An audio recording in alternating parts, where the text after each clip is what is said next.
Everyone welcome back to intelligent Rahu YouTube channel. तो यार आज हम लोग बात करेंगे भारत की सभी महारत्न, नवरत्न और मिनी रत्न कंपनियों के बारे में।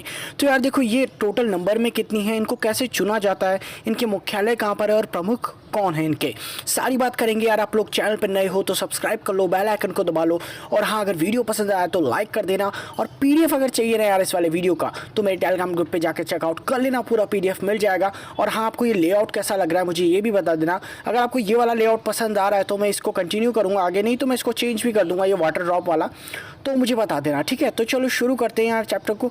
तो देखो सबसे पहले बात करते हैं यार टोटल नंबर्स में कितनी है। तो देखो वर्तमान में अगर आप बात करें भारत में आपकी 10 महारत्न कंपनियां, 14 आपकी नवरत्न कंपनियां और 74 आपकी मिनी रत्न कंपनियां हैं जिनको श्रेणी 1 और श्रेणी 2 में बांटा गया है।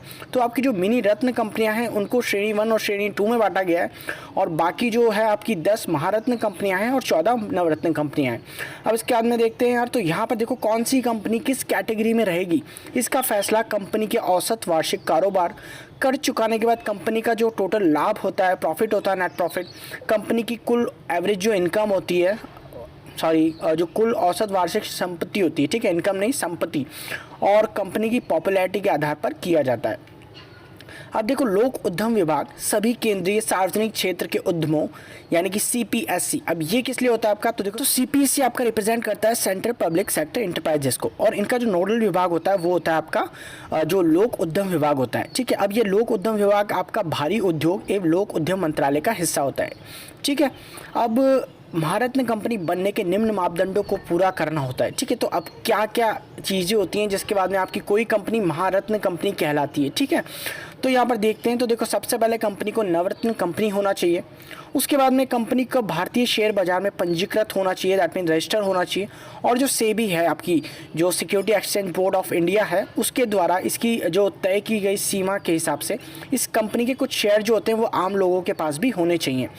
इसके बाद में पिछले 3 वर्षों के दौरान कंपनी का औसत वार्षिक कारोबार यानी कि एवरेज एनुअल टर्नओवर जो इसका वो 25,000 करोड़ रुपए से अधिक, और इन्हीं 3 वर्षों में औसत वार्षिक संपत्ति जो है इसकी 15,000 करोड़ तथा कर चुकाने के बाद यानी कि टैक्स पे करने के बाद कंपनी का कुल लाभ 5,000 करोड़ रुपए से अधिक होना चाहिए, ठीक है। तभी कोई कंपनी जो है ये सारे क्राइटेरिया को फुलफिल करती है, उसके बाद में वो जो कंपनी है वो आपकी महारत्न कहलाएगी, ठीक है। अब यार देख लेते हैं किस तरीके से काम करता है। तो देखो आपकी महारत्न हो गया, नवरत्न हो गया, मिनी रत्न 1 हो गया और मिनी रत्न 2 हो गया। तो यहाँ पर ये काम कैसे करता है आपका फ्लो चार्ट। तो देखो मिनी रत्न 2 जो होती है उसमें से कंपनियां जब निकलती हैं यानी कि आगे बढ़ती हैं, प्रमोट होती हैं, तो वो मिनी रत्न 1 में आती हैं। देन आपकी मिनी रत्न 1 से जब प्रमोट होती हैं कंपनियां तब वो नवरत्न में आती हैं, एंड देन आपकी नवरत्न से प्रमोट होकर कंपनी महारत्नों में आती है। फिलहाल आपकी जो 2 कंपनियां हैं 2019 में आपकी जो नवरत्न से मिनी महारत्न में आई हैं, अभी हम लोग आगे चल के बात करेंगे, ठीक है। अब यार ये देखो आपके जो नोट्स हैं मैंने ये हिंदी में भी हैं आपके इंग्लिश में भी हैं, तो मैं आपको इंग्लिश वाले भी दिखाऊंगा, हिंदी वाले भी दिखाऊंगा, बट चूंकि हमारी जो ज़्यादातर ऑडियंस जो है वो हिंदी मीडियम है या फिर हिंदी मीडियम या ज़्यादातर लोग हैं यहाँ पर, तो इसलिए मैं उसको बोल के नहीं बताऊंगा, उसको मैं सिर्फ आपको दिखा देता हूँ यहाँ पे, ठीक है। तो ये आपके जो इंग्लिश के नोट्स हैं टोटल वही का वही है जो मैंने आपको अभी तक बताया है। तो अगर आप लोग इंग्लिश मीडियम से हो तो आपको हिंदी में समझ में नहीं आता तो आप लोग इसको चेकआउट कर सकते हो, ठीक है। अब इसके बाद में देखो यहाँ पर हम बात कर लेते हैं आपके महारत्न कंपनी के बारे में। तो कौन कौन सी कंपनी आपकी महारत्न है, तो देखो आपकी टोटल 10 कंपनियां हैं जो महारत्न हैं। सबसे पहली आपकी जो वो है भारत हैवी इलेक्ट्रॉनिक्स लिमिटेड यानी कि आपकी भारत हैवी इलेक्ट्रॉनिक्स लिमिटेड यानी कि आपकी BHEL, जिसको भेल भी कहा जाता है, ठीक है, आम भाषा में आप लोग भेल कहते हैं उसको। अब देखो स्थापना इसकी हुई थी आपकी 1962 में, और इसका मुख्यालय की बात करें हेडक्वार्टर की तो वो है आपका न्यू दिल्ली में, और आपका जो प्रमुख है इसके वो है नलिन सिंघल, ठीक है। तो नलिन सिंघल जो आपके वो इसके आपके कौन है, हेड है। अब देखो इसको थोड़ा सा मैं आपको आइडिया देता हूँ कैसे आपको याद रखना है। तो देखो यहाँ पर आपको दिख रहा होगा heavy electronics, heavy electronics that means आपका मान लो कोई भारी इलेक्ट्रॉनिक का सामान है, मान लो कोई बड़ा सामान है। अब आप लोग सब जानते हो कि अगर कोई बड़ा इलेक्ट्रॉनिक का सामान है तो उसको चलाने के लिए आपको सिंगल फेस की लाइट से तो आपका काम चलेगा नहीं, आपको उसके लिए डबल फेस की लाइन चाहिए, ठीक है, यानी कि उतनी इलेक्ट्रिसिटी आपको चाहिए डबल फेस की। तो डबल फेस, सिंगल से आप लोग सिंगल को पकड़ लोगे, ठीक है। तो हैवी इलेक्ट्रॉनिक्स नलिन सिंघल, ठीक है। देन आपकी सेकंड है वो है आपकी भारत पेट्रोलियम कॉर्पोरेशन लिमिटेड। अब ये जो है आपकी इसको कहते हैं आपका BPCL, और स्थापना की इसकी बात करें एस्टैब्लिश्ड की तो 1976 में इसकी स्थापना हुई थी, और आपका जो मुख्यालय है इस कंपनी का वो है आपका मुंबई में। और प्रमुख की बात करें तो के पद्माकर हैं इसके। तो आपके जो भारत पेट्रोलियम के जो कॉरपोरेशन लिमिटेड के जो आपके हेड हैं वो हैं आपके के पद्माकर। अब इसको कैसे याद रखना है, तो देखो आप सभी को पता है पेट्रोलियम, भारत पेट्रोलियम, और आप सभी को पता है भारत में इस टाइम पे पेट्रोल बहुत महंगा हो रहा है, ठीक है। तो अब चूंकि पेट्रोल महंगा हो रहा है तो लोगों को पैदल ही चलना पड़ रहा है, पैदल चल के काम करना पड़ रहा है, अपना पैदल चल रहा है पैद, तो इससे आपका पद्माकर हो जाएगा, ठीक है। पद्माकर यानी कि पैदल चल के काम करना पड़ रहा है। देन आपका नंबर 3 पे आती है आपकी company Hindustan petroleum corporation limited. तो ये आपकी है, इसको आप लोग कहते हैं HPCL, ठीक है। अब आपकी इसकी स्थापना हुई थी, स्टैब्लिश जो हुई थी 1976 में हुई थी। मुख्यालय की बात करें तो मुंबई में ही है इसका भी। और आपका प्रमुख जो है इनके वो हैं मुकेश कुमार। तो आपके भारत पेट्रोलियम हिंदुस्तान पेट्रोलियम के लिमिटेड के जो आपके हेड है वो हैं आपके मुकेश कुमार। देन आपके 4th आपका जो है वो है भारतीय तेल निगम यानी कि इंडियन ऑयल कॉर्पोरेशन, इसको IOC भी कहा जाता है, ठीक है। ये चीज़ भी आप लोग याद रखना, ये काफ़ी काम आते हैं, इसको IOC कहा जाता है। एंड देन आपकी स्थापना की बात करें तो 1964 में इसकी स्थापना हुई थी। मुख्यालय जो है इसका वो न्यू दिल्ली में है और वहीं पर प्रमुख जो है इसके वो श्रीकांत माधव वैद है, ठीक है। और आपकी 5th नंबर की बात करते हैं तो तेल एवं प्राकृतिक गैस निगम यानी कि आपका ONGC, ठीक है, oil and natural gas corporation. आप सभी लोगों ने इसका नाम तो सुना ही होगा। इसकी स्थापना की बात करें तो 1956 में इसको एस्टैब्लिश किया गया था। मुख्यालय इसका जो है हेडक्वार्टर आपका न्यू दिल्ली में है, न्यू दिल्ली के बसंत कुंज में। और प्रमुख की बात करें तो आपके सुभाष कुमार हैं, ठीक है। देन आपकी बात कर लेते हैं राष्ट्रीय ताप विद्युत निगम की। राष्ट्रीय ताप विद्युत निगम यानी कि आपका नेशनल थर्मल पावर कॉर्पोरेशन, जिसको आप लोग NTPC के नाम से भी जानते हैं, ठीक है। अब इसकी स्थापना हुई थी आपकी 1975 में। और मुख्यालय की बात करें तो नई दिल्ली में है। और इसके जो हेड हैं वो हैं आपके गुरदीप सिंह। 7th पे आपके भारतीय इस्पात प्राधिकरण लिमिटेड, ठीक है।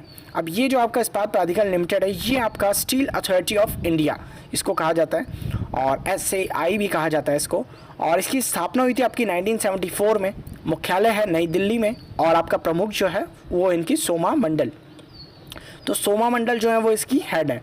इसके बाद में आपका 7th पे आता है आपका 8th पे आता है भारतीय गैस प्राधिकरण लिमिटेड यानी कि गैस अथॉरिटी इंडियन लिमिटेड। अब इसके आप लोग गैल भी कहते हैं इसको, GAEL, ठीक है। मैं लिख के आपको बता देता हूँ यार, ठीक है। तो इसको आप लोग GAEL कहते हैं, ठीक है, GAEL। और इसकी स्थापना हुई थी आपकी 1984 में। और मुख्यालय इसका नई दिल्ली में। और आपका जो इसके हेड हैं वो हैं आपके मनोज जैन। अब देखो इसको याद कैसे करना है, मनोज जैन है इसके हेड, वो याद कैसे करना है। तो आप सभी को यहाँ पर एक गैस वर्ड दिख रहा होगा। अब आप सभी को पता है गैस कहीं पर भी अगर लीक होती है आपके सिलेंडर में से तो आप सभी को स्मेल आती है, और वो स्मेल आपको कहाँ पर, नोज़ में आती है, ठीक है। तो नोज़ से आपका मनोज हो जाएगा। देन आपका 9th पे बात कर लेते हैं तो कोल इंडिया लिमिटेड। और कोल इंडिया लिमिटेड जो है इसकी आपकी स्थापना की बात करें तो 1975 में। और कोल इंडिया लिमिटेड का इसका मुख्यालय आपका कोलकाता में। और इसका जो हेड है वो है आपके प्रमोद अग्रवाल, ठीक है। प्रमोद अग्रवाल है इसके हेड। अब देखो इसको कैसे याद रखना है, तो देखो प्रमोद में आपका प्रम वर्ड आ रहा है यानी कि प्रेम, इसको आप लोग प्रेम भी पढ़ सकते हो, ठीक है। अब आप सभी को पता है आप किसी से प्रेम करते हो तभी आप उससे कॉल करोगे यानी कि उसको बात करोगे आप लोग, ठीक है। तो कोल इंडिया लिमिटेड से आपका हो जाएगा प्रमोद अग्रवाल इसके हेड है। देन 10th पे आपका आ जाता है power grid corporation limited of India, ठीक है। और ये आपका जो है power grid corporation of India जो है ये आपका 2019 में आपका जो है ये 2019 में ही आपका जो है ये महारत्न कंपनियों में शामिल हुआ है। इसके अलावा आपकी हिंदुस्तान पेट्रोलियम भी 2019 में ही महारत्न कंपनियों में शामिल हुआ है। इससे पहले टोटल महारत्न कंपनियों की संख्या 8 थी, ठीक है। 2019 के बाद ये जो है 10 हो गई। तो आपकी स्थापना इसकी हुई है आपकी 1989 में। और इसका मुख्यालय की बात करें तो गुरुग्राम हरियाणा में है। और प्रमुख की बात करें तो के श्रीकांत है। इसको कैसे याद करेंगे, तो देखो पावर ग्रिड है। अब आप सभी को पता है पावर वर्ड आ रहा है, पावर वर्ड यानी कि जिस इंसान के पास पावर होगी वो किसी भी काम के लिए मना नहीं करेगा, ठीक है। अब मना यानी कि कांट, अब कांट वर्ड आपका आ रहा है श्रीकांत पे, ठीक है। तो जिस आदमी के पास पावर होगी वो किसी भी काम के लिए मना नहीं करेगा। जब बात कर लेते हैं यार किसी कंपनी को नवरत्न कंपनी बनने के लिए किन मापदंडों को पूरा करना होता है, ठीक है। यानी कि अब कोई कंपनी नवरत्न कंपनी बनेगी तो उसके लिए उसको क्या क्या फुलफिल करना पड़ेगा, कौन कौन सा क्राइटेरिया, तो यहाँ पर देख लेते हैं। तो देखो किसी कंपनी को अगर नवरत्न कंपनी का दर्जा तभी मिलता है जब वो पहले से ही मिनी रत्न कंपनी की कैटेगरी 1 में रजिस्टर्ड हो। याद रखना कैटेगरी 1 में रजिस्टर्ड हो, कैटेगरी 2 में नहीं, ठीक है। हम लोगों ने बात करी थी मिनी रत्न 2 और 1, तो 2 से आपके 1 में प्रमोट होते हैं और मिनी रत्न 1 से आपके नवरत्न में प्रमोट होते हैं। एंड देन आपके नवरत्न नवरत्न से आपके महारत्न में प्रमोट होते हैं। तो यहाँ पर कैटेगरी 1 में जब आप लोग मिनी रत्न की कंपनी में होंगे तभी आपको नवरत्न में प्रमोट किया जाता है, और उसके लिए भी आपके कुछ क्राइटेरिया और हैं।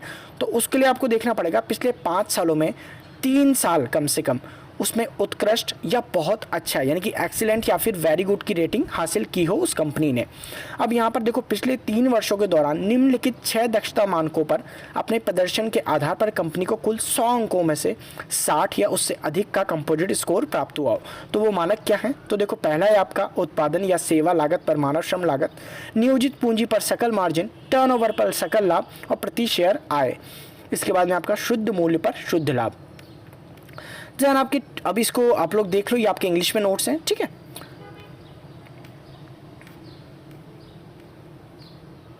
अब आपकी बात कर लेते हैं नवरत्न कंपनियों की। तो टोटल आपकी 14 नवरत्न कंपनियां हम लोगों ने बात करी थी। अब कौन कौन सी हैं?